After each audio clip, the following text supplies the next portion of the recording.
Hello बच्चों, इस video के पहले हमने रासायनिक संयोग के नियम बताए थे, जिसमें कि 4 नियम बता चुके हैं और एक गैलुसॉक का गैसीय आयतन संबंधी नियम रह गया था, जो आपको इस वीडियो में बताने जा रहे हैं। इस वीडियो में आपको 2 चीज़ें बताएंगे, गैलुसॉक का गैसीय आयतन संबंधी नियम तथा कार्बनिक यौगिकों का आप सूत्र कैसे बनाएं, अकार्बनिक यौगिकों का सूत्र कैसे बनाएंगे, इसके बारे में हम बताएंगे। तो हम पहले पढ़ते हैं गैलुसॉक का गैसीय आयतन संबंधी नियम, जिसको 1808 में गैलुसॉक ने प्रतिपादित किया था। ये जो नियम दिया था इन्होंने, गैलुसॉक ने गैसों के आयतन के संबंध में दिया था, इसीलिए इसको हम गैलुसॉक का गैसीय आयतन संबंधी नियम भी कहते हैं।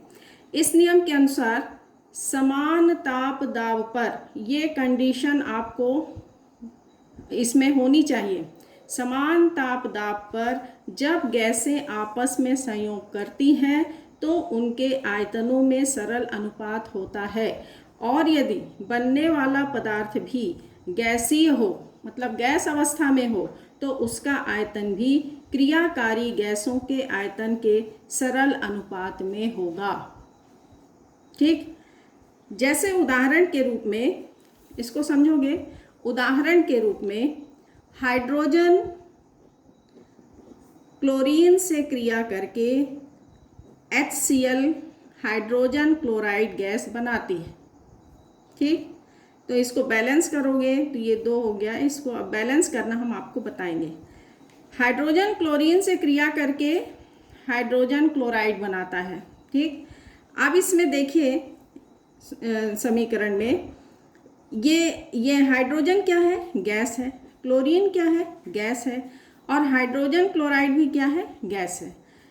तो नियम क्या कहता है कि समान ताप दाब पर जब गैसें आपस में संयोग करती हैं तो इनके आयतन में सरल अनुपात होगा। यदि बनने वाला पदार्थ भी गैस होगा तो उसका भी आयतन क्रियाकारी गैसों के आयतन के सरल अनुपात में होगा। देखिए कैसे, एक अणु हाइड्रोजन, एक अणु क्लोरीन क्रिया करके कितने अणु बना रहे हैं? 2 अणु हाइड्रोजन क्लोराइड के बना रहे हैं। या हम इसको क्या कह सकते हैं? एक आयतन हाइड्रोजन एक आयतन क्लोरीन के साथ क्रिया करके 2 आयतन हाइड्रोजन क्लोराइड बनाता है। मतलब कि इसमें एक हाइड्रोजन का एक आयतन क्लोरीन के एक आयतन से संयोग करके कितना दे रहा है? 2 आयतन हाइड्रोजन क्लोराइड दे रहा है। अर्थात इसमें हाइड्रोजन क्लोरीन व HCl का अनुपात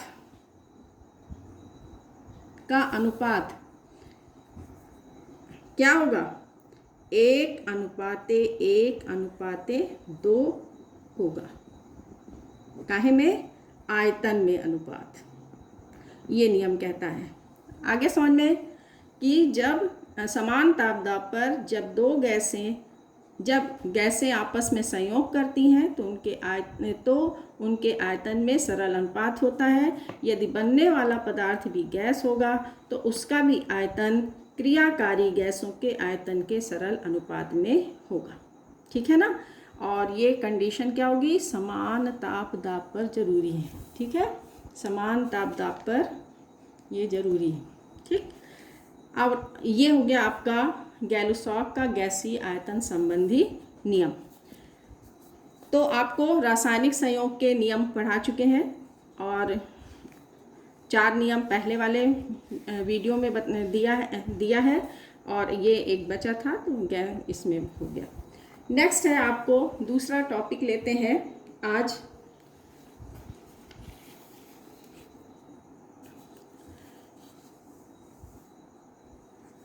संयोजकता व प्रतीकों के माध्यम से, ठीक है, अकार्बनिक यौगिकों के अणुसूत्र बनाना कैसे आप बनाएंगे, इसका नियम है। कुछ नियम लिख दिए हैं, फिर इसको हम समझाते हैं। जब आप बोलते हो कैल्शियम क्लोराइड, तो आपको ध्यान रखना है पहला जो होगा मूलक वो कौन सा होगा, धनात्मक मूलक होगा। क्लोराइड वो क्या होगा, जो बाद में बोलेंगे वो क्या होगा, ऋणात्मक मूलक। तो पहले हम धनात्मक मूलक, आपको हमने पिछले उसमें ही बताया था कि धातुएं कैसी होती हैं, धनात्मक होती है। तो हम ये कह सकते हैं पहले धनात्मक मूलक या धातु तत्व के प्रतीक को बाईं ओर लिखते हैं और फिर ऋणात्मक मूलक या अधातु तत्व के संकेत को हम दाईं ओर लिखते हैं। पहला काम आपको ये करना है, ठीक। जैसे आपको भी हम आगे बताएंगे, पहले नियम समझ लीजिए। पहले हम संकेत लिख लेंगे, धनात्मक को इस तरफ और ऋणात्मक को इस तरफ, ठीक। इनके संकेत को लिखना है। दोनों प्रतीकों या सूत्र के ऊपर संयोजकता लिखते हैं, मतलब जो धन आयन लिखोगे उसके ऊपर संयोजकता लिखोगे, ऋण आयन जो होगी उसकी संयोजकता उसके ऊपर लिख दोगे, ठीक है। इसके बाद हमको क्या करना है, धनात्मक मूलक की संयोजकता को ऋणात्मक मूलक के संकेत के नीचे बगल में लिखना है और ऋणात्मक मूलक की संयोजकता को धनात्मक मूलक के प्रतीक के बगल में या नीचे लिखते हैं, ठीक है। इसके बाद क्या करेंगे, तो हमको बहुत से में यहीं पर अणुसूत्र मिल जाएगा। लेकिन यदि कभी ऐसी भी कंडीशन होती है, यदि दोनों संयोजकताएं किसी उचित संख्या से कटती हैं तो उसे काट देते हैं और फिर सरल अनुपात बनाकर लिखते हैं। इस प्रकार यौगिक का अणुसूत्र प्राप्त हो जाता है। अब इसमें यहाँ पर अणुसूत्र प्राप्त हो जाएगा, लेकिन कभी कभी क्या होता है कि धनात्मक मूलक या ऋणात्मक मूलक में एक से अधिक तत्व उपस्थित हो सकते हैं। तब हमको किसका उपयोग करना है, ब्रैकेट का उपयोग करना है। संकेत आप ब्रैकेट के अंदर लिखेंगे। ये है नियम, समझो इसको। जैसे उदाहरण के रूप में हम बोले कैल्शियम क्लोराइड, साधारण नाम बता रहे हैं। कैल्शियम का संकेत इसके लिए आपको जानना जरूरी है। कैल्शियम हमने क्या बोला, कैल्शियम क्लोराइड। समझो ये जो नियम है इसको आपको रटने की जरूरत नहीं है, इसको समझना है। कैल्शियम का संकेत क्या होता है, Ca। इसको पहले समझ लो, इधर वाला धन होगा, इधर वाला ऋण होगा, आयन। तो पहले हमने कैल्शियम का संकेत लिख दिया, पहला जो नियम बता रहे हैं। फिर हमने क्या किया, क्लोराइड का संकेत लिख दिया, ठीक है। अब क्या करेंगे, इस दूसरा स्टेप यूज करना है। इसके ऊपर हमको इसकी संयोजकता, इसके ऊपर इसकी संयोजकता लिखनी है। मतलब धनात्मक मूलक के ऊपर इस धनायन की संयोजकता लिखोगे तो जैसे इसकी संयोजकता होती है कितनी, 2, इसकी कितनी होती है, 1। ये संयोजकता लिख देनी है।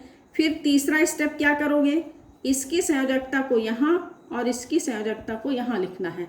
मतलब ऋणायन की संयोजकता को धनायन के फुट में और धनायन की संयोजकता को ऋणायन के फुट में लिखना है। तो फार्मूला क्या बन गया, CaCl2। ये हो गया कैल्शियम क्लोराइड।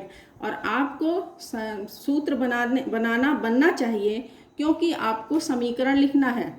रसायन विज्ञान में समीकरण ही होता है और बिना रासायनिक समीकरण के रसायन विज्ञान पढ़ना संभव नहीं है। और आप सूत्र नहीं, समीकरण नहीं लिख सकते हो, तो आपको ये बनना चाहिए। दूसरा चीज समझो, जैसे हमने बोला कैल्शियम, दूसरी कंडीशन समझोगे, कार्बोनेट, ठीक। अब आपको कैल्शियम का संकेत मालूम है, कार्बोनेट का संकेत क्या होगा, CO3। क्या होगा, CO3।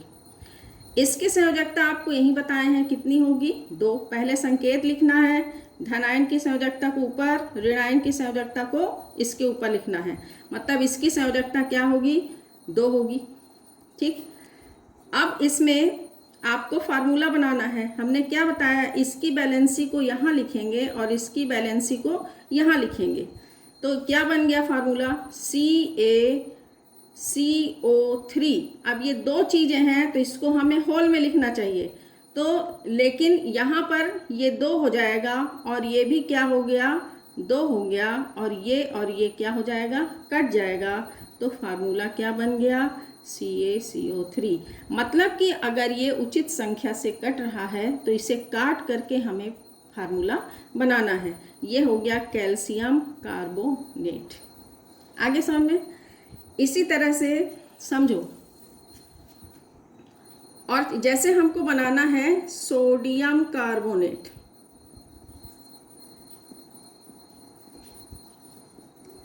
ठीक, सोडियम का संकेत लिख दिया Na, कार्बोनेट ये धन है और ये ऋण है, तो और कार्बोनेट का क्या लिख दिए, CO3, अभी हमने बताया। अब आपको ये पता होना चाहिए कि किस में क्या जोड़ने पर हमको कैसे उच्चारण करना है।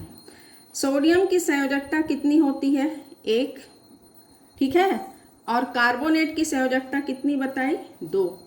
इसको कहाँ लिखोगे, यहाँ, और इसको कहाँ लिखोगे, यहाँ। तो फार्मूला क्या बन गया, Na2CO3। ये हो गया सोडियम कार्बोनेट। रटते नहीं है, इतने फार्मूले बनाओगे तो कैसे रटोगे। आपको संयोजकता हम आगे बताएंगे कि आप कैसे जानोगे कि किसकी संयोजकता कितनी होगी, लेकिन अभी आपको फार्मूला बनाते बनना चाहिए, ठीक है। इसी तरह से यदि हम कैल्शियम बाइकार्बोनेट, ठीक है, इसी में हम बनाते हैं कैल्शियम बाइकार्बोनेट, ठीक। तो कैल्शियम Ca, बाइकार्बोनेट के लिए HCO3, ठीक। अब देखो कैल्शियम की वैलेंसी 2, इसकी वैलेंसी कितनी होगी, 1। इसको यहाँ लिखोगे और इसको कहाँ लिखोगे, यहाँ। आप देखिए ये दोनों कट नहीं सकते हैं, ये Ca1 को नहीं लिखते हैं, यहाँ पर हो जाएगा HCO3। तो अब इसमें ये 2 कहाँ जाएगा, ऐसे यहाँ 2 नहीं लिखना है। क्या बताए हैं हम, जब किसी मूलक में एक से अधिक तत्व होंगे तो उन्हें हमें होल के अंदर लिखना है। तो ये 2 कहाँ चला जाएगा, इसके बाहर। इसका मतलब है कि 2 हाइड्रोजन है, 2 कार्बन है और 3 दूनी 6 ऑक्सीजन है। आ रहा समझ में। इस तरह से हम रासायनिक फार्मूला बनाएंगे, रासायनिक सूत्र या मतलब अकार्बनिक यौगिक का आप अणुसूत्र बनाएंगे, ठीक, समझ में आ गया। अब इसको क्या पहले लिखना है, पहले धन आयन लिखना है, फिर ऋण आयन, इसका संकेत लिखना है, फिर उसके ऊपर संयोजकता लिखनी है। संयोजकता देख लो, यदि कट रही है तो काट देना है, नहीं कट रही है तो धन वाली को, ये धन आयन की संयोजकता को ऋण आयन के बगल में या ऋणात्मक मूलक के बगल, सूत्र संकेत के बगल में, और इसको जो है ऋण आयन के जो है ऋणात्मक मूलक की संयोजकता को धनात्मक मूलक के बगल में लिखते हैं। इस प्रकार से अणुसूत्र बन जाता है। अब आप लोगों को हम समझाते हैं और कि कैसे आप फार्मूला लिखोगे। समझो, ये हमने चार्ट बनाया है, आप लोग भी प्रिपेयर कर लीजिएगा और इसको समझो, ये आपको उपयोग होगा। जैसे हम बोलेंगे sodium hydroxide, sodium sulphate, ammonium sulphate, तो कैसे आप प्रिपेयर करोगे, कैसे बनाओगे फार्मूला। देखो यहाँ पर हमने धनात्मक मूलक कुछ लिखे हैं, आप पहले इसकी प्रैक्टिस करोगे, है ना। सूत्र बनाना आपको बता दिए हैं, नियम। अब देखो, जिस किसी के साथ ये ऋणात्मक मूलक लिखे हैं, ठीक, जिस किसी के साथ OH जुड़ता है, OH, तो उसमें क्या लग जाएगा, हाइड्रोक्साइड। जैसे Na के साथ OH जुड़ जाएगा तो सोडियम हाइड्रोक्साइड, K के साथ OH जुड़ेगा तो पोटेशियम हाइड्रोक्साइड, Mg के साथ OH देखोगे तो क्या बोलोगे, मैग्नीशियम हाइड्रोक्साइड। लेकिन सूत्र कैसे बनाओगे अभी हमने बता दिया है। देखो, सोडियम हाइड्रोक्साइड, सोडियम का तुमने क्या लिखा है, ये धन हो गया, और OH क्या हो गया, ऋण, ठीक, ये धनात्मक मूलक, और ये इसकी संयोजकता बता रहा है, ये संयोजकता। अब आप समझ लीजिए, जिस किसी के साथ OH जुड़ेगा तो हाइड्रोक्साइड बोलना है, जिस किसी के साथ CO3 जुड़ेगा उसको कार्बोनेट बोलना है, जिसमें SO4 जुड़ेगा उसको सल्फेट बोलना है, जिसमें Cl जुड़ेगा उसको क्लोराइड बोलना है, जिसमें NO3 जुड़ेगा उसको नाइट्रेट बोलना है, जिसमें HCO3 जुड़ेगा उसको बाइकार्बोनेट बोलना है। और जिसमें PO4 जुड़ेगा उसको फास्फेट बोलना है। अब आपको सूत्र बनना चाहिए क्योंकि संयोजकता पर होगा, ये तो संकेत आपको समझ में आएगा। जैसे हमने बताया, एक का हम बताते हैं, आप लोग अपने से फिर करोगे। जैसे Na के साथ अब हमको सब का बनाना है, सब मूलक का रखना है, ये धन ये लेना है, ऋण ये होंगे आपके सब। सोडियम के साथ हमने Na, सोडियम का संकेत Na और हाइड्रोक्साइड माने OH। अब इसका हमने क्या बताया, ये बैलेंसी लिखी है, देखिए इसमें जितने धन होंगे धन आयन की बैलेंसी बताएगा। ये हो गया Na में प्लस जरा है, मतलब इसकी बैलेंसी 1 है। इसमें 2 प्लस है मैग्नीशियम में, मतलब इसकी बैलेंसी 2 है। इसमें 3 है तो इसकी संयोजकता 3 है। इसमें 1 है तो ये। तो अब इस तरह से हमको फार्मूला बनाना है। हम बोले NaOH, तो अब इसका फार्मूला, इसकी बैलेंसी कितनी दी है, कितना धन है 1, OH में कितना ऋण जुड़ा है 1, तो इसको यहाँ लिखोगे, इसको यहाँ लिखोगे तो फार्मूला क्या बन गया, NaOH। ठीक है ना। और इसका नाम कैसे लिखोगे, सोडियम हाइड्रोक्साइड। आगे समझ में। जैसे अब देखो, इसको हमें बताना है, Na के साथ SO4 जोड़ोगे तो हमको लिखना क्या नाम हो जाएगा कंपाउंड का, यौगिक का, सोडियम सल्फेट। तो इसका नाम हो गया सोडियम सल्फेट। अब आपको कहा गया सूत्र बताइए, तो सोडियम का संकेत क्या होता है Na, सल्फेट के लिए हमको क्या लिखना है SO4। अब सूत्र क्या ये सही है, नहीं सही है, क्यों, क्योंकि सोडियम की बैलेंसी कितनी दी हुई है, यहाँ पे देखिए प्लस दी है, तो ये 1 है, 1 प्लस है, और SO4 में कितना माइनस है 2, तो ये 2 हो गया। इसको कहाँ लिखोगे, यहाँ पर, और इसको कहाँ लिखोगे, यहाँ पर, ये बताए हैं। तो इसका फार्मूला क्या बन गया Na2, इसका फार्मूला बन गया Na2SO4। आगे समझ में। इस तरह से आप सभी, जैसे आपको बनाना है क्या, सोडियम कार्बोनेट, ये अभी हमने बताया है शायद, ये देखो सोडियम कार्बोनेट, सोडियम की वैलेंसी कितनी 1, कार्बोनेट की 2, इसको यहाँ लिखोगे, इसको यहाँ लिखोगे, तो क्योंकि यहाँ 1 जा रहा है इसलिए हमको इसको ब्रैकेट में लिखने की ज़रूरत नहीं है। तो क्या फार्मूला बन गया Na2CO3। तो जब किसी में CO3 जुड़ेगा तो उसको बोलते हैं कार्बोनेट। सोडियम के साथ जुड़ा है तो इसका नाम हो जाएगा सोडियम कार्बोनेट, और फार्मूला क्या हो जाएगा Na2CO3। ये आपने सीखा है भी। अब जैसे आपको मैग्नीशियम का बनाना है, मान लीजिए हम यहाँ बताते हैं एक उदाहरण। तो मैग्नीशियम का संकेत क्या होता है Mg, ये है ना, ये लिखा है Mg, तो ये Mg लिख लो। ठीक, और इसमें बताते हैं, इसमें बहुत ज़्यादा हो जाएगा। Mg मैग्नीशियम, और सल्फेट के लिए आपको क्या जोड़ना है SO4। ये देखो सल्फेट में कितने माइनस चार्ज हैं 2, तो मतलब इसकी बैलेंसी 2, और मैग्नीशियम में कितने हैं देखिए, इसमें मैग्नीशियम में भी 2 धन है, तो इसलिए इसकी बैलेंसी कितनी है 2। इसको यहाँ डालोगे और इसको कहाँ डालोगे, इसको यहाँ लिखोगे, तो अब देखो ये 2 आ जाएगा। इसका फार्मूला कैसे बन गया Mg2SO4। ठीक है, और इसका क्या हो जाएगा होल ट्वाइस, क्योंकि दो तत्व हैं इसमें, सल्फर है और ऑक्सीजन है, इसलिए इसको हमें ब्रैकेट के अंदर लिखना है। अब देखो ये दोनों वैलेंसी कट रही है, 2 1 कम 2, इसका फाइनल क्या बन गया MgSO4। अब इसका नाम कैसे बोलोगे मैग्नीशियम सल्फेट, क्योंकि आपके इसमें लिखा हुआ है, ये देखिए मैग्नीशियम और इसको जोड़ दिए तो सल्फेट, यह हो गया सल्फेट। आपने फार्मूला क्या बना लिया MgSO4। तो आपको संकेत बस नहीं, बिना संयोजकता के आप फार्मूला नहीं बना पाओगे। इस तरह से आप सारे के बना सकते हैं।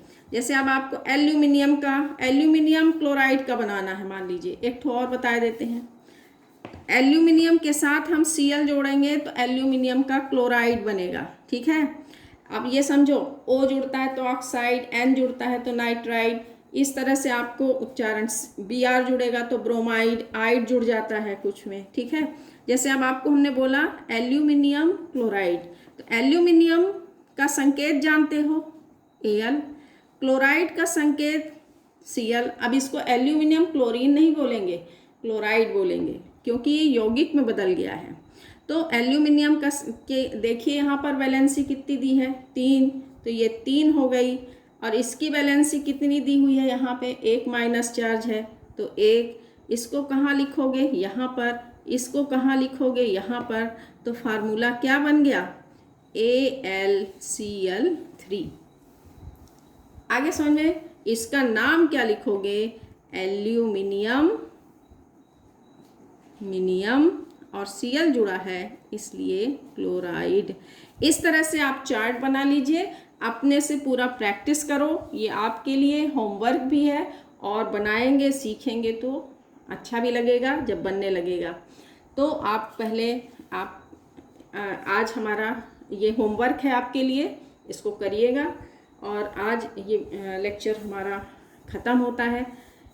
एक चीज़ और बता सकते हैं आपको, जैसे अमोनियम का है, देखो इसमें अभी तो आपको इसमें वो था, अब इसमें अमोनियम का बता देते हैं। जैसे अमोनियम बाइकार्बोनेट, ये अमोनियम फास्फेट का बताते हैं। अमोनियम का संकेत देखो दिया है क्या, NH4। अमोनियम बोलते हैं, अमोनिया नहीं बोलेंगे, ध्यान रखना, अमोनियम, ठीक। यह आयन है, अमोनिया गैस होती है। तो ये हो गया अमोनियम। फास्फेट के लिए क्या उपयोग है, PO4, तो ये PO4 लिख दिए। इसकी वैलेंसी कितनी है, 3। इसकी वैलेंसी कहाँ दी है, 1। इसको कहाँ लिखोगे, यहाँ पर। इसको कहाँ लिखोगे, यहाँ पर। तो फार्मूला क्या बन गया, NH4। इसका अब देखो 2 तत्व हैं, नाइट्रोजन और हाइड्रोजन, तो इसका क्या हो जाएगा, होल, थ्राइस और PO4। आगे समझ में, इसका नाम क्या हो जाएगा, अमोनियम। NH4 माने अमोनियम और PO4 माने फास्फेट। आगे समझ में। तो ये जरूरी नहीं है कि ऋणायन में ही 2 तत्व हो, धन में भी हो सकते हैं। तो इसलिए आप लोग इस तरह से करेंगे।